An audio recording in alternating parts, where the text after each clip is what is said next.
Right breaking news చూస్తున్నాం. Iran లో కొనసాగుతున్న ఆందోళనలపై మరోసారి హాట్ కామెంట్స్ చేశారు అమెరికా ప్రెసిడెంట్ ట్రంప్. ఇరానియన్ దేశభక్తులారా నిరసనలు కొనసాగించండి పిలుపునిచ్చారు. మీ ప్రభుత్వ సంస్థలను స్వాధీనం చేసుకోండి అని సూచించారు. నిరసనకారులకు అమెరికా సాయం అందుతోందని చెప్పారు. నిరంకుశ పాలనకు వ్యతిరేకంగా పోరాడిన వారి త్యాగాలను వృధాగా పోనీయొద్దన్నారు.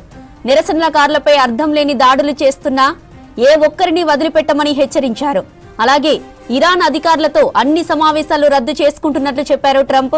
ఈ మేరకు ట్రూత్ సోషల్లో పోస్ట్ చేశారు డొనాల్డ్ ట్రంప్. ఇరాన్ లో కొనసాగుతున్న ఆందోళనలపై మరోసారి హాట్ కామెంట్ చేశారు అమెరికా ప్రెసిడెంట్ ట్రంప్. ఇరానియన్ దేశభక్తులారా నిరసనలు కొనసాగించండి అని పిలుపునిచ్చారు.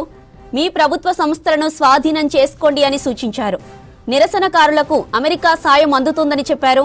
నిరంకుశ పాలనకు వ్యతిరేకంగా పోరాడిన వారి త్యాగాలను వృధాగా పోనీయొద్దన్నారు. నిరసనకారులపై అర్థం లేని దాడులు చేస్తున్న ఏ ఒక్కరిని వదిలిపెట్టమని హెచ్చరించారు. అలాగే ఇరాన్ అధికారులతో అన్ని సమావేశాలు రద్దు చేసుకుంటున్నట్లు చెప్పారు ట్రంప్. ఈ మేరకు ట్రూత్ సోషల్లో పోస్ట్ చేశారు డొనాల్డ్ ట్రంప్. ఇరాన్లో 3 వారాలుగా చెలరేగిన ఆందోళనలు అత్యంత హింసాత్మకంగా మారాయి. ప్రభుత్వ వ్యతిరేక ప్రదర్శనల్లో వేలాది మంది ప్రాణాలు కోల్పోతున్నట్లు తెలుస్తోంది. దాదాపు 2000 మంది మరణించి ఉండొచ్చని ఇరాన్ అధికారులు అంచనా వేస్తున్నారు. గత 2 రోజుల్లోనే ఎక్కువ మరణాలు సంభవించినట్లు తెలుస్తోంది.